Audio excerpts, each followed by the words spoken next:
Have you discovered that money responds like a well-trained animal and only obeys those who understand how to summon it with the proper vibration? When you learn to command it, it doesn't just arrive, but grows in extraordinary ways. There are hidden energies that determine how much money enters your life and how much moves away. And even toiling intensely, you may feel something blocking this energy. In 1925, Florence Scovel Shinn, a visionary master of spiritual science, uncovered something revolutionary. Money doesn't react to need, but to authority. During the Great Depression, she taught ordinary women to command their money, and many multiplied their income in the midst of the worst economic crisis in history. The first principle is the decree of divine multiplication. Florence taught that money is a form of conscious energy that functions through specific laws. Money answers to the vibration of authority significantly more than to that of need. When you come to money as one who begs, you drive off it. When you engage with it as one who commands, you pull it. Money functions like a well-trained soldier. If the commander falters, the soldier doesn't act, but when the order is precise and resolute, money flows. In New York, Florence taught her students to command more. Each morning, facing the mirror, they would stand tall, breathe deeply, and declare, "Divine money, I command you to increase in my life now. You come to me from all possible directions because I am a perfect channel of infinite abundance." The key was in the power within the command, which needed to resonate as an irrevocable decree. Another important aspect is restoring the relationship with money. Florence said that money is feeling-based remembrance and that our energy toward it makes impressions that establish whether it comes near or withdraws. If for years you've addressed money through fear, resentment, or guilt, it's as if you've chased off an expected guest. Most people have been summoning money with the voice of scarcity and shame.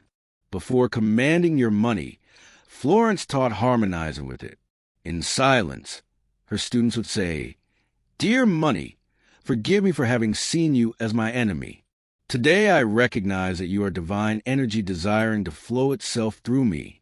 I revere you, esteem you, and invite you into my life." This exercise was deep energetic reprogramming that entirely transformed a person's vibration. Advancing in this direction, Florence developed the energetic operation of poverty beliefs. Beliefs about money are like unseen anchors that dictate how much your prosperity can grow. You can labor intensely, but if the roots are diseased, the tree will never produce abundant fruit. No one is born with scarcity beliefs. We adopt them from family conversations and childhood stories. Phrases like "money is dirty" or "to earn money you must suffer" install themselves in the mind as internal laws. The process started with silence, where Florence asked them the question, "What belief about money have I received and still carry?" Once discovered, they would say, "This belief is not mine." I release it. My mind becomes clean and open to receive the divine truth about abundance. Then they would implant new beliefs such as, "I am an inheritor of infinite abundance," or "money flows to me effortlessly." Beyond this, Florence taught the contrast between desiring and demanding. Desire springs from lack. It's looking at what you want while feeling it's far away. Demand emerges from a knowledge that something already comes to you through divine right.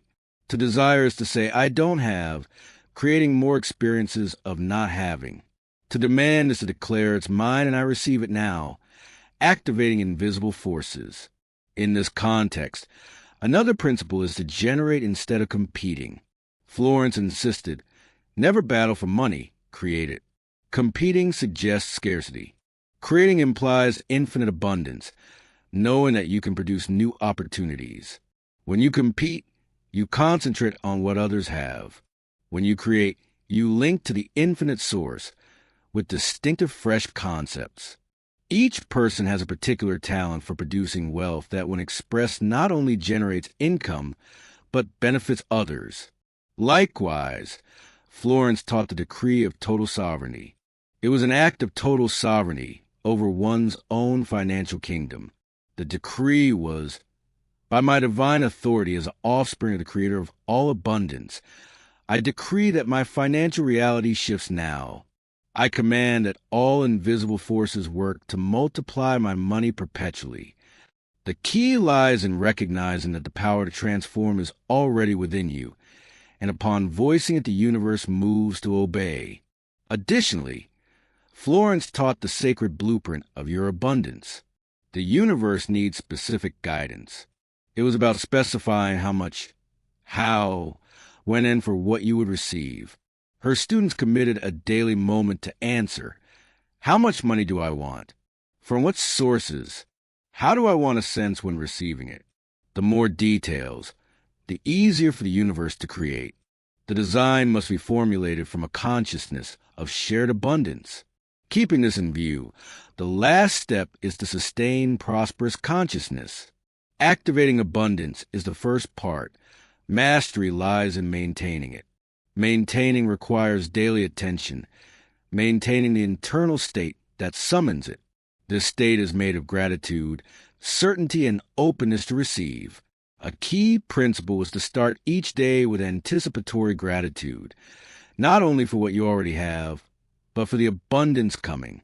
When you offer appreciation in advance, you give the universe a signal that you've already received. Another practice was to mentally honor all money seen circulating, preventing envy from tainting your vibration. It's worth noting that prosperous giving was essential. It was about supporting causes that expanded abundance in the world. Giving with joy was like seeding in fertile ground. What you give returns multiplied. The key element is to feel that you participate in the universal flow. What you hold back out of fear stagnates. What you give with love multiplies. Another key was to guard your mind, steering clear of environments loaded with scarcity, because your consciousness is the magnet of your experience. Florence concluded with a powerful reminder. You are not a subject of economic circumstances. You are the designer of your financial reality. Money is your servant and ally.